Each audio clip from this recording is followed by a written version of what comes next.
Buenos días, ¿cómo estáis? Si os parece, empezamos ya. Son y 5, hemos dejado un poquito de margen para que el resto de personas que les ha costado un poquito más entrar y demás se conecten, pero si os parece, empezamos ya con el webinar de hoy. Vamos a intentar ser ágiles, no entretenernos mucho, pero a la vez que quede todo muy bien explicado.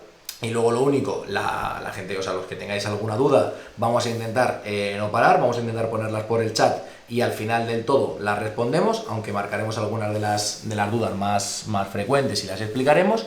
Y si no, de todas maneras, en la última diapositiva dejaremos nuestros datos de contacto, tanto los de Daniel como los míos, para cualquier duda que podáis tener, a lo mejor a posteriori y días después, podamos resolverla o podamos comentarlo sin ningún problema, ¿vale? Así que si os parece, muchas gracias a todos, insisto, por participar y empezamos pues un poco primero en presentarnos.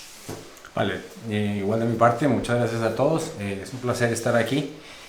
Quiero primero que nada tener la oportunidad de hablarles de Aníbal, aunque muchos de ustedes ya lo conocen y no es que necesite mucha presentación. Sin embargo, unos detalles acerca de mi colega y amigo, procedente de Toledo, sin embargo ya lleva muchísimos años aquí en Madrid, es fundador de Owl Partners y más que nada pues es el director general de todo lo que es la parte de real estate, de inmobiliaria, ¿no?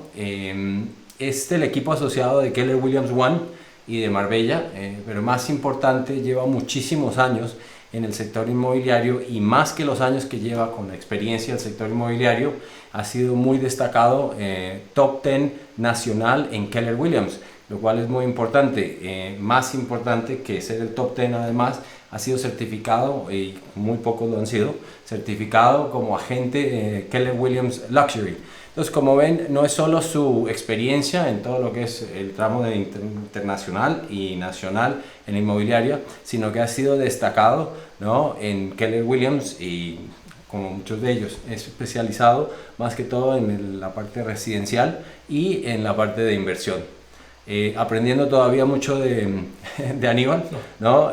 Pero yo creo que nos va a enseñar a todos también y yo creo que tenemos que prestar mucha atención a lo que nos tiene que decir hoy. Bueno, muchísimas gracias, Daniel. Aquí exactamente lo mismo. Obviamente Daniel viene de Colombia, ahora ya más de 6 años afincado en Madrid, una maravillosa ciudad que yo creo que a todos nos gusta, pero bueno, tenemos la gran suerte de poder trabajar juntos. Él es el Managing Director de toda la parte de International Business Development, es decir, quien lleva toda la parte del desarrollo de negocio internacional y no podemos tener, obviamente, más suerte. Él en toda la parte de inmobiliaria, obviamente, estamos acompañados y asociados en la parte de Keller Williams One y en la parte de Keller Williams Marbella, que es donde nosotros tenemos las oficinas. Y, oye, pues con más de 25 años de experiencia en desarrollo de negocios internacionales y de finanzas, pues qué más se puede pedir. Además ha diseñado y ha liderado la implementación de diferentes estrategias de entrada, desarrollo en muchos mercados, si no puedo decir en una gran parte de ellos, sobre todo América Latina, luego Turquía, China, Japón y Corea también como claves, y luego varios mercados europeos. Yo creo que no se puede tener una mejor trayectoria para poder acompañarnos y para poder desarrollar toda esta parte del desarrollo del mercado internacional que tanta fuerza está cogiendo a día de hoy en España y que yo creo que tanto valor podemos o intentamos aportar en la mejor medida. Así que, oye, basta ya de hablar de nosotros, empezamos con el webinar de hoy. ¿Qué vamos a ver? 3 puntos clave, 3 puntos principales. Primero, ¿por qué se está comprando en España? Vamos a entender cuáles son los motivos, cuáles son por lo que la mayoría de la gente está comprando o está viniendo aquí desde fuera. ¿Vale? En segundo lugar, vamos a ver este proceso, es decir, cómo comprar esta vivienda de una manera segura y sobre todo al mejor precio.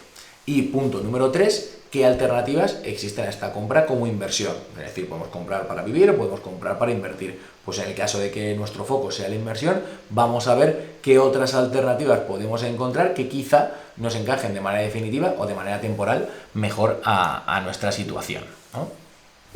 Vale, es interesante y si analizamos por qué se está comprando en este momento en España, pues hay muchísimas razones o motivos. Sin embargo, vamos a tratar de resumirlas en 5 motivos principales. Yo creo que nosotros podemos decir que en este momento es un momento coyuntural y es un momento de oportunidades ¿Y por qué? Y es porque, yo lo voy a hablar ahorita más adelante, pero es un momento en que se ha incrementado muchísimo la oferta de inmuebles por un lado, por otro lado se ha incrementado la demanda, pero de alquiler.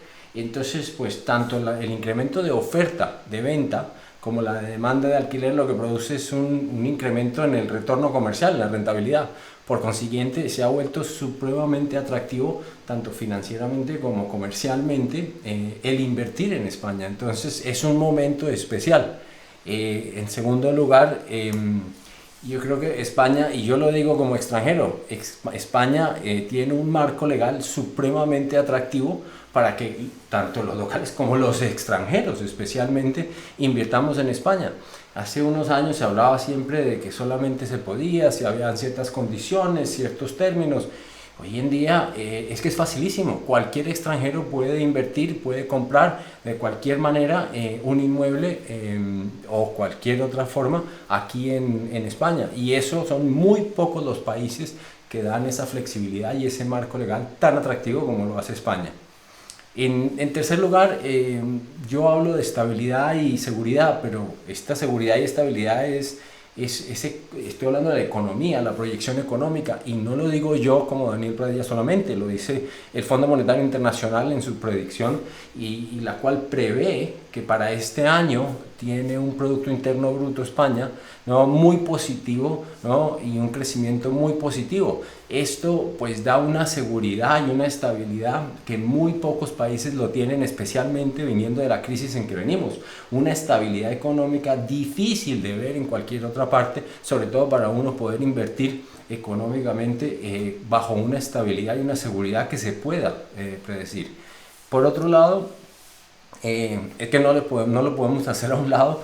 España es un principal destino turístico. España hoy en día está entre los 10 países que más turistas internacionales recibe del mundo.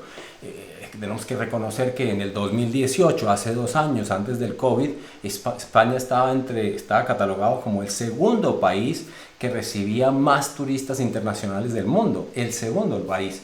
Hoy en día, claro, han cambiado los rankings y se han movido, obviamente, por el COVID. Sin embargo, seguimos en España, ¿no?, dentro de los 10 países que más recibe turistas internacionales. Eso como inversión, pues es supremamente importante. El último, no deja de ser uno de los más importantes cuando consideramos inversión inmobiliaria, y es que es inmejorable comunicación.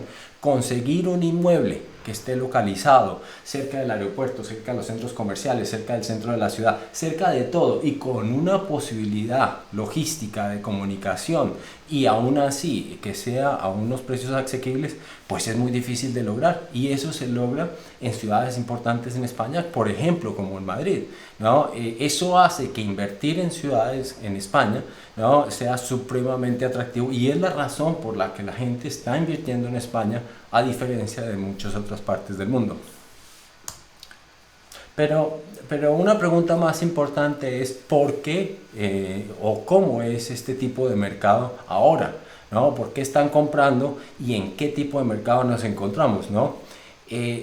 Esto que yo les decía del COVID ha generado, obviamente, como yo les comentaba, ¿no?, que que haya una situación económica bastante difícil, pues que haya desempleo, que hayan ERTES, que la gente haya cambiado muchísimo su perspectiva, ¿no?, y su modalidad. Y entonces, ¿qué pasa? Pues que con ese pánico económico, pues obviamente ha subido o se ha incrementado muchísimo la oferta de vivienda. Entonces, pues el COVID ha generado un incremento en la oferta de vivienda, y ese incremento en la oferta de vivienda a su vez pues que hace que los precios bajen. Entonces esto el año pasado, con todo este pánico y con toda esta economía que estaba en una incertidumbre y una desconfianza total, pues llevó a un mercado de vendedores. Era simplemente un mercado de vendedores con precios bajos. Pero esto no dura para siempre. ¿Por qué? Y es porque ya ahora tenemos la vacuna, tenemos como ya les comentaba, pues ahora la confianza está de vuelta, los inversionistas están volviendo a aprovechar este momento, los mercados están ganando de nuevo la confianza, la credibilidad, se está viendo que hay un incremento de nuevo en la economía, ¿no? Entonces, pues esos mismos personajes, esos inversionistas, ¿no? Están volviendo al mercado a comprar. Entonces, cuando vuelven a comprar, pues ¿qué pasa? Entonces, hay un incremento en la demanda. Cuando hay un incremento en la demanda, pues suben los precios, ¿no? Y vemos que empieza el mercado a volverse un mercado de compradores. Entonces, esa balanza está en su momento en que empieza a ser el punto de quiebre y empieza a cambiar. Es el momento ideal porque están empezando a subir los precios, Entonces, es el momento en que siguen bajos, está en un momento ideal, pero la proyección ya la vemos, es para arriba, es el momento ideal. O sea, es muy pocos los momentos en donde uno puede decir, compra ahora que esto va para arriba. Pues ahí, y yo creo que nadie mejor con Daniel, ¿no? Con esa experiencia tanto en la parte profesional por un lado que ya hemos comentado, como también en la parte personal, ¿no? Tú en tus propias carnes lo has vivido, has comprado, has estado aquí, has comprado fuera, has comprado aquí, has visto esos beneficios y el por qué te ha acabado atrayendo esa parte en España. Pues ahora vamos a ver cómo realizar este proceso de compra al mejor precio, pero también de manera segura. Es decir, nosotros entendemos que cuando una persona viene de fuera o cuando nosotros invertimos fuera, se genera también un miedo o un temor, obviamente, a lo desconocido. Vamos a ver cómo sería el proceso desde que se comienza hasta que adquirimos ya nuestra vivienda. En primer lugar, y más importante para mí, es decidir que vamos a comprar. Es decir, ahora es el momento de compra, ahora nos vamos a poner con ello, nos vamos a poner en serio y en firme. Una vez que decidimos comprar, tenemos que tener muy claro cuál es nuestro objetivo de compra. Es decir, si vamos a comprar para vivir, si vamos a comprar porque venimos varias veces a Madrid y nos sale mejor o preferimos tener una vivienda para utilizar nosotros, que lo utilicen los hijos, que lo utilice mi madre, o que lo utilice la familia, o si vamos a comprar únicamente por ciertas ventajas o por motivos únicamente o criterios únicamente de inversión. ¿Vale? Una vez que hemos decidido para qué vamos a comprar, vamos a ver si necesitamos financiación. Oye, necesitamos financiación, no necesitamos financiación, lo vamos a hacer nosotros, lo vamos a hacer a pulmón, que decimos aquí, o vamos a utilizar algún tipo de alternativa financiera, hipoteca, etcétera. Una vez que ya lo tenemos, vamos a establecer el presupuesto y las necesidades o prioridades de lo que vamos a comprar. Pero os digo, si en función de si vamos a invertir, tendremos una serie de criterios y si vamos a vivir nosotros o vamos a utilizarla para nuestro uso particular, tendremos otra serie de criterios. Una vez que lo tenemos claro y hacemos el matching con el mercado, es decir, que somos realistas con lo que vamos a encontrar, comenzamos la búsqueda. Comenzamos la búsqueda, a ver qué hay en el mercado, entender qué hay en el mercado y empezamos a visitar y a seleccionar las propiedades. Oye, de las que hemos buscado y de las que hemos encontrado, cuáles hemos visto, de las que hemos visto cuáles son las que más nos encajan, hasta que encontremos aquella que más nos convence para comprar, que entonces presentaremos nuestra oferta en firme y comenzaremos la negociación de los términos del acuerdo. Una vez que llegamos a un acuerdo, que no tiene por qué ser la primera, porque a lo mejor lo que nosotros queremos y lo que el propietario está dispuesto, pues no llega a ese acuerdo. Pues una vez que lleguemos a ese acuerdo en precio, en condiciones de compra, etcétera, firmaremos lo que aquí conocemos como contrato de arras. O sea, es la expresión coloquial. La realidad es un contrato de compra-venta sometido a arras penitenciales, que ahora explicaremos un poco más despacio, pero que es el primer momento en el que comprador y vendedor tienen una vinculación jurídica con respecto a la compra y a la venta del inmueble. Y en un plazo que no está determinado, pero que la media suele ser de unos 45 o 60 días en España, se realiza la escritura de compraventa, es decir, se eleva a público y se registra esa compraventa. Ahí se hace ante notario, que es como una tercera persona, una figura que tiene el poder o tiene la capacidad de dar fe de lo que se realiza. Es un funcionario público y a partir de ahí se puede registrar en el registro de la propiedad. Es ahí donde también entregaremos la cantidad restante del dinero que nos falta en función de lo que hayamos pactado en el contrato de arras y donde la vivienda ya sería totalmente nuestra, es decir, donde nos entregan las llaves de la vivienda. Todo esto, de todas maneras, aunque también lo vamos a ver despacio, al final del webinar os enviaremos una guía donde está paso a paso, en detalle, y hay un poquito también más de información que podáis leer o que podáis volver a ver de lo que nosotros estamos explicando hoy aquí.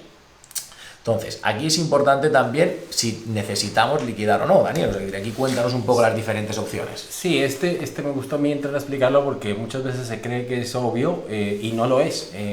Muchas veces cuando queremos comprar nuestro bien o un inmueble, lo tenemos sujeto a que necesitamos vender otro activo o la vivienda actual que se tiene, ¿no? Y se cree que este proceso pues es un proceso muy obvio, muy sencillo, muy simple, pero desafortunadamente no lo es y carecemos entonces o caemos en el error de creer que lo es. Por ejemplo, como lo mencionaba Aníbal, el primer ejemplo es simplemente empezar a buscar, y una vez que se busca y se cree que se encuentra algo, pues ahí sí entonces corre uno a vender. Y entonces, ¿qué pasa? Cuando vende uno, resulta que no lo vendió por el precio que lo quería, resulta que no recibió lo que era, y al no recibir lo que era, pues entonces no puede comprar lo que estaba buscando. Entonces le salió mal porque no tenía alineada ni la búsqueda ni la venta, y luego obviamente no puede tener alineada la compra. Entonces ese proceso de buscar, vender y comprar se le cayó todo como un castillo de naipes. Perdió 6 meses, perdió la búsqueda, perdió la venta, o sea, le salió todo mal, simplemente porque está desalineado y no está optimizado. Si vemos el segundo, que es el más obvio y es el ideal, ¿no? Si salimos a vender como el primer paso, de la mejor forma posible, en las mejores condiciones, en que busquemos un análisis correcto, una valoración del inmueble que tenemos actual, ¿no? Podremos optimizar al máximo el primer paso, que es la venta, ¿no? Una vez tenemos el dinero procedente de la venta, que ha sido maximizado, ¿no? Y nos hemos enfocado en sacar el máximo provecho, sí podemos empezar a buscar, porque sabemos exactamente cuánto tenemos, qué necesitamos, cuál es la plataforma de dinero con el presupuesto de dinero. Si necesitamos una financiación, ya por lo menos sabemos cuánto tenemos y a qué podemos acceder. Entonces la búsqueda va a ser muy optimizada, muy rápida, muy eficaz, y además podemos ser muy agresivos en esa búsqueda, y la compra puede ser con una negociación que es fenomenal porque tenemos exactamente lo que queremos. Entonces todo el proceso es óptimo, ¿no? Y es muy eficaz y es mucho más rápido y mucho más pronto.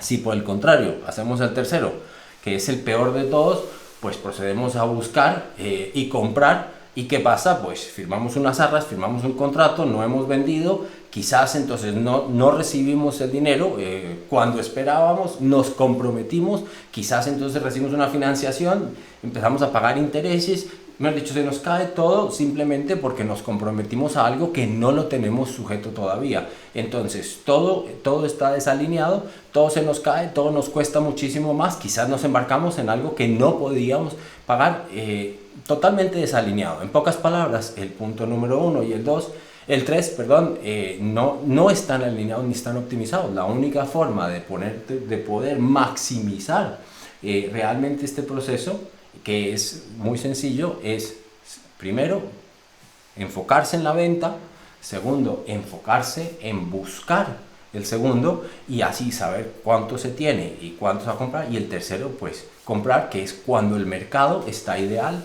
y cuando uno puede comprar lo que realmente se requiere. Correcto, totalmente de acuerdo. Entonces, ahí, ¿qué es lo que tenemos que intentar? Pues un poco lo que decía Daniel, debemos optimizar esa búsqueda, debemos buscar cuando realmente vamos a poder comprar. Y luego, además de ello, tenemos que, cuando ya nos ponemos en materia, cuando ya nos ponemos a buscar, tenemos que ser conscientes de, en la medida de lo posible, porque obviamente es un mercado extranjero, reducir las visitas al máximo. Hay mucha gente que tiene la percepción de que tiene que ver 20, 25, 30 casas para estar. Lo ideal sería entender muy bien qué es lo que podemos, como dice Daniel, tener muy claro qué podemos también comprar para no hacer una gran cantidad de visitas, luego frustrarnos porque no hemos podido encontrar lo que realmente podíamos, sino es intentar no cansarnos, intentar hacer un proceso bonito y un proceso divertido, lo que es la compra de nuestro inmueble, y no un proceso frustrante. Y luego en el final del todo, es decir, cuando ya lo tenemos, blindar esa oferta y ese cierre, es decir, que no nos pase lo que Daniel comentaba anteriormente del punto 3, que podamos hacer una oferta, que se quede abierta, que no negociemos bien los términos, que incluso podamos tener un problema nosotros a la hora de liquidar nuestros activos o de tener esa liquidez, y que nos pueda llevar a un problema o una preocupación durante un tiempo en lo que obviamente son cantidades de dinero importantes o situaciones muy importantes. Pero sobre todo estos 3 puntos de cómo tenemos que optimizar, cómo debemos reducir visitas y cómo debemos blindar esas ofertas o esos cierres en los que consigamos realizar. Uno de los puntos que yo mencionaba era el de optimizar la búsqueda. En el punto de optimizar la búsqueda es la parte de financiación. La parte de financiación es interesante porque requiere obviamente que esté ya preaprobada y ya se sepa uno a qué atenerse, porque si no, desafortunadamente no le va a funcionar en el proceso. Entonces uno tiene que saber qué se va a necesitar, ¿no? Y si no, se le va a caer en la mitad del proceso y le puede costar muchísimo. Entonces, si vemos un típico ejemplo de lo que es un caso de compra, ¿no? En el que se necesita una aprobación o una financiación, vemos que en el primero de los casos, pues se busca la vivienda, como es obvio, ¿no? Luego pues se encuentra la vivienda, se acuerdan los términos y condiciones, luego se firma el famoso contrato, como decía Aníbal, el contrato de arras, ¿no? ¿Y qué pasa? Una vez que pues el cliente piensa que encontró su casa ideal, la de sus sueños, piensa que todo está fenomenal, pues va al banco y le dice, pues mire, yo tengo esta parte que son mis ahorros y ahora pues con esto necesito que usted me preste. Y el banco desafortunadamente le va a decir, lo siento, pero lo que usted cree es muy distinto a lo que yo le puedo dar. Y usted y yo estamos pensando totalmente distinto. Ya sea porque usted tiene unos ingresos distintos, o ya sea porque su garantía es distinta, o X o Y, o los términos son distintos o tal.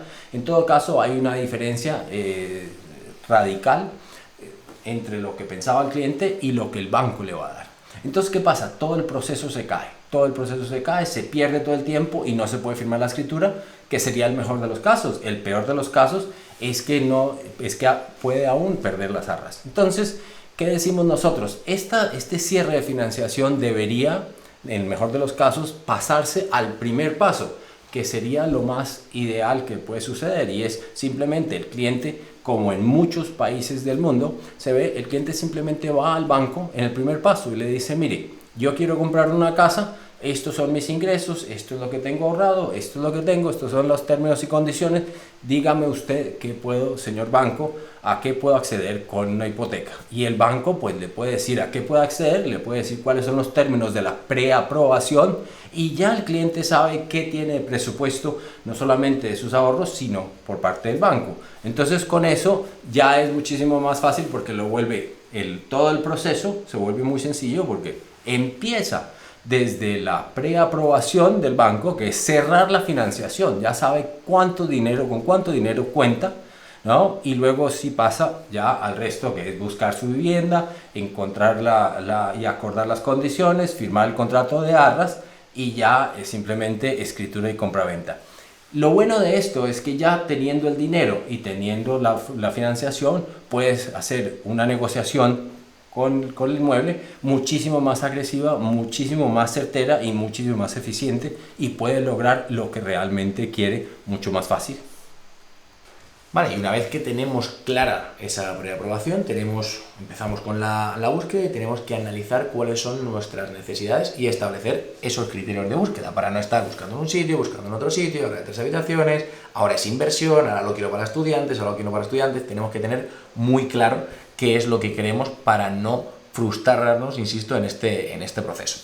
Y nosotros muchas veces, antes de empezar, hacemos una pregunta a este comprador, antes de empezar con esta consultoría previa a la compra, que es, oye, ¿qué prefieres? Que veamos 100 preguntas, que analicemos 100 preguntas de qué es lo que queramos, y luego veamos solamente 10 casas que van a ser las suficientes para que encuentres tu casa ideal, o que hagamos 10 preguntas, presupuesto, zona más o menos y demás, es decir, 4 preguntas varias, y que hagamos 100 visitas y veamos unas y otras y otras y otras y no acabe de encajar. Es decir, vosotros, ¿qué elegiríais? Al final, pues oye, sería mejor, y lo hemos visto con el paso del tiempo, mejor sentarnos un par de horas en la oficina, ver, entender qué es lo que queremos, por qué lo queremos, qué alternativas hay, qué opciones hay en el mercado con lo que lo queremos y con nuestro presupuesto, qué nos podemos permitir, y si no lo podemos permitir, a qué tendríamos que rechazar en cuanto a zona, superficie, características. Hay muchas veces que venimos con la mente fija en, oye, quiero esto, esto y esto, cuando a lo mejor no lo necesitamos y nos está penalizando por otro sitio. E insisto, muchas veces cuando hacemos millones de visitas vamos viendo, no, es que yo prefería un tercero. Ah, no, yo es que el salón lo quería más grande. Pues oye, si todo eso conseguimos verlo a través de nuestro cuestionario, en el que, oye, obviamente vamos paso a paso, en ver o entender qué es lo que queremos y necesitamos, luego el proceso es mucho más bonito y ves para comparar y ves lo que te gusta y en 2-3 días de visitas, porque también nos pasa, al final hay muchas veces que estos clientes vienen, estos interesados en comprar, vienen, yo soy de Colombia, quiero comprar en Madrid, tengo que venir, me vengo 3-4 días, hago un poco de turismo, veo unas cuantas casas, unas me dejan tiradas, otras no, veo una serie de casas, no me convence ninguna, me vuelvo a lo mejor al mes siguiente o dentro de 3 meses, el mercado tampoco es el mismo, puede haberse modificado, las cosas que me habían gustado ya no están, las que me habían presentado a lo mejor siguen ahí y me genera una serie de desconfianza. Es decir, es ideal que cuando nosotros vengamos prácticamente con la cabeza, es decir, yo voy a ver 10 casas que me encajan las 10 a priori y es prácticamente elegir cuál de ellas me gusta más, cuál de ellas me transmite una mejor sensación. Incluso muchas veces hemos hecho compras sin ni siquiera estar aquí. ¿Cuándo? Cuando obviamente también tienen que, o sea, es un motivo de inversión. Es decir, tienen claro lo que hay, tienen claro lo que vemos, vamos, hacemos vídeos, viene algún familiar, lo ve y directamente se compra. Es decir, que con esto lo que voy es que muchas veces se le da demasiado peso y demasiada importancia a ver muchas casas cuando realmente eso es más agotador de lo que parece. Y luego tenemos que tener muy en cuenta cuando vamos a ofertar y vamos a esta negociación cuáles son las necesidades del vendedor. Tenemos que entender que muchas veces no es solamente cuestión de precio, hay muchas veces que es cuestión de los plazos de pago. Es decir, que si necesitamos poner mucho tiempo o vamos a pedir mucho tiempo, 3, 4, 5 meses, prácticamente vamos a tener la negociación perdida con el vendedor porque la gente quiere vender ya. Y si lo hacemos al revés, si recortamos ese tiempo, vamos a tener mucha mejor ventaja o vamos a tener mucha más ventaja en esa negociación con el precio. ¿Qué cantidades entregamos al principio? Lo habitual es un 10%, que lo vamos a ver ahora, pero a lo mejor si entregamos un poco más, tenemos más fuerza a la hora de negociar porque el motivo de venta es ese. ¿Cómo jugamos con el mobiliario? ¿Qué gastos tiene el propietario? ¿Qué gastos asume cada uno? ¿Y cómo podemos jugar con ellos? Es decir, eso es algo que también hay que sentarse, ver y en función de lo que nosotros podemos permitirnos, utilizarlo para ceder o para falsear ese ceder en la negociación y conseguir obviamente un mejor acuerdo para nosotros. Cuando llegamos al contrato de arras o al contrato de compraventa sometido, insisto, a arras penitenciales, hay que tener en cuenta y hay que tenerlo y entenderlo muy claro desde el primer momento para que cuando llegue este momento clave lo tengamos claro, no dudemos, no nos generen esas dudas y ese miedo también de, oye, estoy firmando un contrato en un país que no es el mío, a qué me comprometo, a qué no. Si lo tenemos claro desde el principio, cuando llegue el momento vamos a firmar claro. ¿Por qué? Porque hay un par de puntos clave que muchas veces generan una duda, obviamente por el desconocimiento. ¿Esto qué significa? Que este es el primer punto donde comprador y vendedor, como decía antes, se vinculan jurídicamente, es decir, se firma ese contrato donde el comprador se compromete a comprar, el vendedor se compromete a vender. Además, se entrega una cantidad que lo normal suele ser un 10%. En inmuebles muy grandes a lo mejor se negocia una parte, pero lo habitual es el 10% del precio de venta. Es decir, si la casa que vamos a comprar son 500.000, entrega comprador a vendedor 50.000 euros, ¿vale? Como señal y como adelanto del pago. Es decir, que luego esta cantidad obviamente se reduce del precio final o del pago final en el momento de la entrega. ¿Esto qué significa? ¿A qué nos compromete este contrato? A que se marca un plazo máximo de esa escritura, es decir, de cuando vamos a entregar el resto del dinero y vamos a firmar la compra real de la vivienda y nos dan las llaves. ¿Y qué pasa si el comprador, es decir, lo que se establece aquí es lo que pasa si el comprador realmente no acaba comprando en ese plazo o directamente no acaba comprando? Y es que perdería esa cantidad entregada. ¿Y qué pasaría también al contrario? Es decir, si el vendedor decide que no va a vendértela a ti como comprador o que no puede o que ha decidido que no, que ha cambiado de opinión, etc. Es que se devolvería el duplo. Eso es lo que pone en el contrato que muchas veces genera confusión. ¿Qué significa el devolver el duplo? Es decir, que como comprador ha entregado 50.000, el vendedor le devolvería esos 50.000 y otros 50.000. Es decir, que ese 10% es lo que se establece como penalización para aquella de las partes que se echa para atrás en este compromiso. ¿Vale? Para el vendedor, pues le devuelve lo tuyo y otros 50.000. Y para ello tenemos que tener muy claro, oye, ¿qué documentación necesitamos para ese momento? ¿No? ¿Qué documentación tenemos que pedir al vendedor? ¿Qué documentación tenemos que tener nosotras lista? ¿Y qué hemos negociado? Tenemos que tener muy en cuenta los tiempos, tenemos que tener en cuenta que si vamos a utilizar una financiación, aquí en España tienen que pasar 10 días entre que nos comprometemos con la financiación ya oficial y nos hacen un mini examen facilito con los términos que hemos firmado y la hipoteca. Es decir, tenemos que conocer muy bien esos compromisos que hemos adquirido en las cláusulas. Es un contrato muy facilito de 10-12 cláusulas sencillas, pero que tenemos que tener muy en cuenta qué significa. Y también qué pasa si las partes no están de acuerdo. Hay una alternativa a la justicia, digamos, en esta serie de casos en España, que se llama arbitraje notarial, que lo que hace es que te resuelve este tipo de casos en vez de, pues a lo mejor que puede tardar 6, 7, 8 meses, un año, si hay conflicto y no poner de acuerdo en, oye, quién tiene razón, quién no, esto te lo resuelve entre 6 semanas y 8 semanas, es decir, en un mes, mes y medio, lo tienes prácticamente, o sea, lo tienes solucionado. Y la decisión de este consejo es igual de válida que la de la justicia ordinaria, podemos decir. Entonces, oye, conocer este tipo de aspectos antes de firmar este contrato para poder someterlo a arbitraje notarial nos puede dar una gran ventaja y no tener problemas en un futuro con los vendedores. Muy a título de resumen, pues algunos de los documentos que vamos a necesitar van a ser los DNIs, obviamente, son los pasaportes de los compradores, toda la documentación bancaria, que esté que estén los certificados de estar al corriente de pagos de la vivienda, es decir, una serie de documentos que es muy sencillito. Este checklist está en la guía también que os enviamos, pero sobre todo también qué gastos vamos a tener. Pues oye, también depende de la comunidad autónoma en la que compremos en España, si es en Madrid, si es en Andalucía, etcétera, pero generalmente va a estar entre un 6 y un 10% en función de la comunidad de los gastos que asumamos. Impuestos de transmisiones patrimoniales, que en Madrid es un 6, actos jurídicos documentados, honorarios de notarías, gestorías, registro de la propiedad, gastos de apertura si utilizamos financiación, o honorarios de agencia en caso de cómo se realiza esa transacción, si has contratado a un agente que te represente, si al vendedor, bueno, o sea, de cómo lo haga la agencia también, es decir, hay una serie de diferentes casos que nos podemos encontrar, pero bueno, siempre va a estar en torno a un 6,5-7 y un 10-12% del precio de venta, es decir, si compramos en 500.000, pues nos saldrán unos gastos entre los 40, 30 y pico, 50.000 euros añadidos a nuestra compra. Y tendríamos pues, el resumen que hemos visto claro del proceso de compra de nuestra vivienda. Pero si no, o sea, hay varias formas, lo que tengamos un presupuesto demasiado alto, que el objetivo no sea tanto, pues oye, el vivir en esta propiedad, es decir, que el presupuesto sea bajo. También, Daniel, ¿qué alternativas podemos encontrar también a esta compra en caso de siempre de que sea una inversión? Claro, hay varias alternativas y siempre nos preguntan, pero si no necesariamente fuera el típico apartamento o la típica casa, ¿no? Ya de un valor significativo. Y es que hay varias formas en las que podemos invertir. La principal de ellas es obviamente el local comercial. ¿Por qué? Y es porque tiene una rentabilidad aún superior a los de los inmuebles. Estamos hablando de que hoy en día está casi alrededor del 7-8%, ¿no? En Madrid, lo cual es significativo. Son pocos los lugares en el mundo donde ve uno ese tipo de rentabilidad. Pero no solamente son los locales, también hay muchos otros en donde, por ejemplo, han adquirido un apartamento, por ejemplo, simplemente para alquilarlo para estudiantes, o han adquirido el apartamento, dicen, quiero comprar el apartamento, lo quiero alquilar 2 años y después sí me voy a vivir. Entonces son varios los propósitos, o simplemente lo han visto como una nave, o han visto esto simplemente como una bodega, o cualquier otro propósito. Entonces no es solamente que tiene que ser una vivienda única y exclusivamente. Hay muchos los propósitos porque realmente el mercado es propicio. Otra posibilidad, ¿no? Ya completamente diferente, es aún siguiendo la línea de lo que es el área de la inmobiliaria, pues ya es meterse uno en las sociedades inmobiliarias, y es en inversión en productos cotizados en bolsa en las sociedades inmobiliarias. Esto es una alternativa muy interesante para gente que quiere invertir ya montos mucho más reducidos,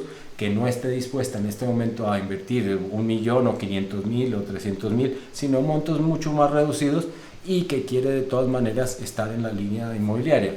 Entonces hay diversas opciones, hay muchísimas opciones que se pueden ver con estas alternativas, Aníbal. Justo. Además, también algo muy bueno es que gente que quiera dar ese primer paso, que no tenga la cantidad, como dice Daniel, ideal para hacer una compra óptima en España, una vivienda, o ese primer paso, pero ya a lo mejor yo tengo 20, 30, 50, 80.000 euros, y oye, para irte a comprar una vivienda en una zona más lejana hasta que puedas comprar la tuya, pues quizá mejor comprar estas participaciones de una SOCIMI, una sociedad inmobiliaria cotizada, donde luego cuando tú vendas tu casa o te quieras venir de una, lo liquidas de una manera mucho más fácil, es decir, obviamente es mucho más líquido que un inmueble, y lo sumas a tu presupuesto para la compra, es decir, que te da un poco más de flexibilidad en ese aspecto.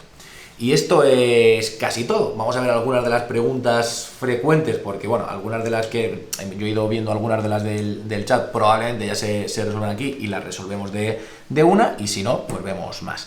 A nivel general, mucha gente nos pregunta, ¿cuál es el precio medio de compra de viviendas en España? Obviamente, como en casi todo, depende. Es decir, depende de la comunidad, de la ciudad y del barrio.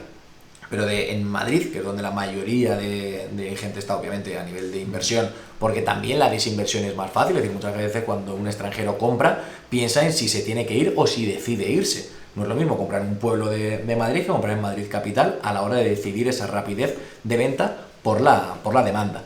Pero en las zonas en las que nosotros más trabajamos, pues en una zona prime de Madrid, en un barrio prime, estaríamos en torno a los 6, 7, 8 mil euros metro cuadrado, obviamente con precios más altos, pero eso son viviendas ya muy bien, o sea, de alto standing, en torno a los 6, 8 mil euros metro cuadrado. Si nos vamos un pelín más bajo, pero en barrios consolidados, en barrios céntricos, en barrios todavía de muy buen nivel, estaríamos en torno a los 4.500, 6.000 euros por metro cuadrado. ¿Vale? Es decir, pues viviendas de 100 metros, pues 400, 500.000 euros, un poco más pequeñas de 2 habitaciones, 350.000 euros, es decir, oye, viviendas asequibles en barrios muy consolidados y con mucha demanda.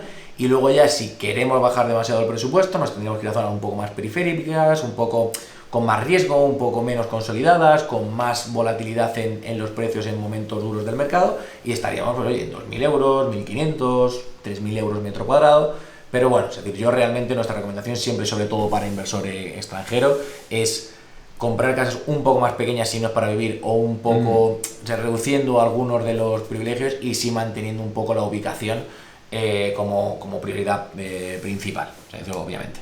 Lo cual es la rentabilidad media de las viviendas en España. Pues siguiendo el criterio de la respuesta anterior, zonas prime estamos entre el 3,5, 4,5%, ¿vale? Es decir, en zonas muy buenas, obviamente pues con un riesgo muchísimo menor. Si seguimos en esa misma línea de la pregunta anterior, como os decía, viviendas en barrios consolidados, barrios céntricos, con buenos inquilinos, podemos estar entre el 4,5 y 6%, 4,5, 5,5% en viviendas normales, es decir, que luego también vamos a ver ahora un detalle muy importante. Y luego, obviamente, si queremos más del 6% en viviendas, pues nos tenemos que ir a barrios periféricos, asumiendo un poco más de riesgo, tanto de inquilino como de mercado, como es normal. Y luego, si valoramos otros activos, como decía Daniel, pues los locales, además de ser buenos inquilinos y aceptar o asumir más gastos que tiene más de los gastos que tiene la propiedad, podemos ir a rentabilidades un poco superiores, es decir, a un punto y medio más en cada una de las zonas. Zonas prime, pues en torno al 4,5, zonas muy bien céntricas podemos ir al 6,5, 7%, y ya si nos vamos fuera, pues 8, 9, 10, 12, es decir, luego ya hay verdaderas locuras, pero obviamente, como todo en esta vida, riesgo, rentabilidad. Y lo que es muy bueno también con respecto a otros mercados internacionales es que en España la diferencia entre el retorno bruto, que es en el que se habla siempre, y el retorno neto, tampoco hay tanta diferencia, porque los gastos de mantenimiento de los inmuebles son relativamente bajos. Y eso también yo creo que es un punto a tener muy en cuenta. ¿Cuáles son los gastos añadidos a la compra? Los hemos comentado antes, pero en torno a eso, 7% o 10%. Hay algunas alternativas fiscales que podríamos ver si se compra como sociedad, pero si compramos como persona física, estos son los gastos que vamos a tener añadidos siempre a nuestra compra, sí o sí. ¿Cuál es el tipo de interés medio de los préstamos hipotecarios? A día de hoy estamos aproximadamente en el 1 o 1,3 de media por ciento. ¿Qué pasa? Que hay mucha gente con muy buen track record en España y obviamente con muy buena relación con los bancos, que está consiguiendo 0,5, 0,6, son obviamente muy buenas tasas, y hay gente, pues oye, que puede generar o que puede tener para el banco un poco más riesgo, que está 1,8, 2, 2,1, pero que siguen siendo unos tipos de interés enormemente atractivos.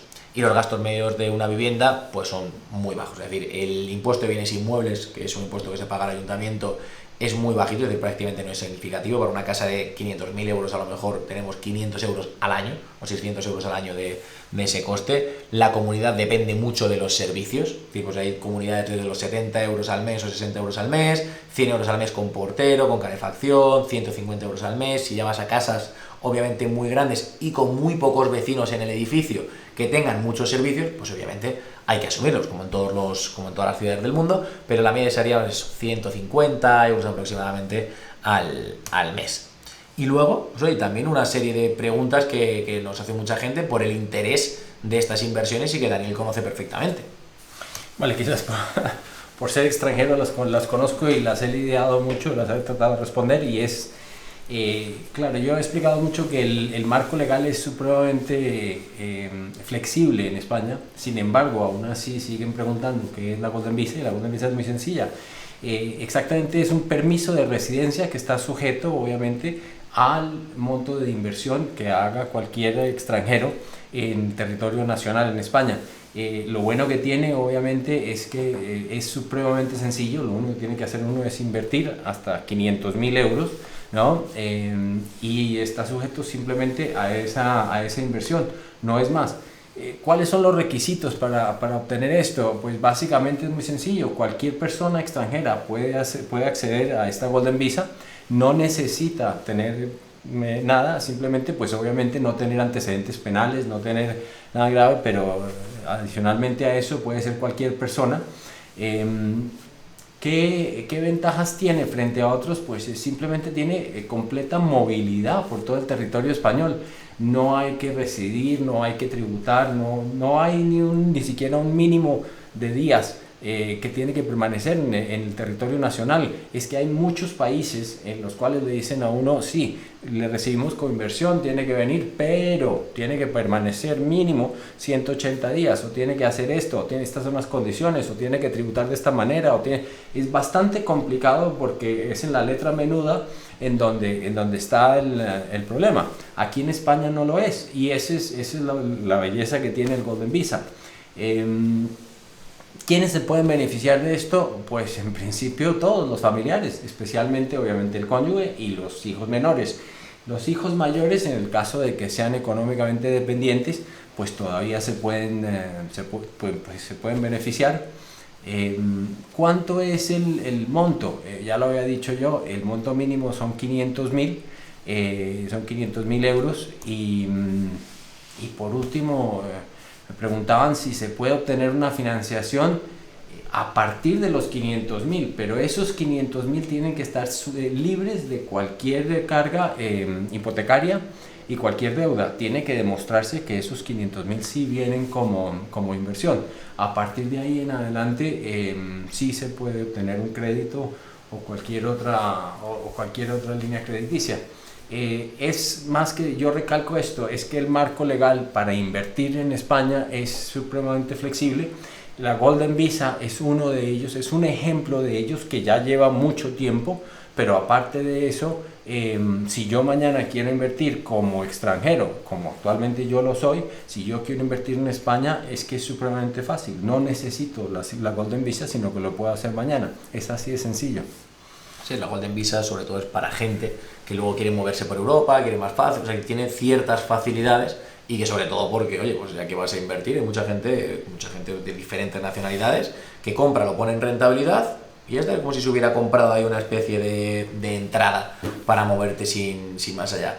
Y esto es todo. Daros las gracias a todos los que habéis estado, a todos los que habéis seguido hasta el final, que prácticamente se mantiene el mismo número de gente, y oye, eso siempre es de agradecer. Tenéis aquí nuestros datos, nuestros teléfonos directos, nuestros email, cualquier duda que se haya podido quedar suelta, que se haya podido quedar en el chat y que no haya quedado solucionada en el día de hoy, solamente tenéis que escribirnos, un email, WhatsApp, llamarnos, y estaremos 100% encantados de poder resolveros. Principalmente, bueno, Daniel obviamente es su día a día, así que estará encantado de poder ayudaros en cualquier duda, en cualquier proceso, en cualquier temor. Oye, él lo ha vivido en sus propias carnes, y yo creo que nadie mejor que él para explicar esta parte y estos procesos. Así que muchas gracias a todos, muchas gracias Daniel. Muchas gracias a ti, Aníbal, y muchas gracias a todos ustedes por estar aquí presentes, y reitero lo que dice Aníbal, aquí estaré para el que lo necesite.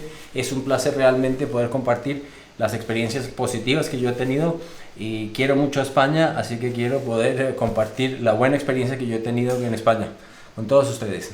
Muchas gracias, hasta luego. Hasta luego.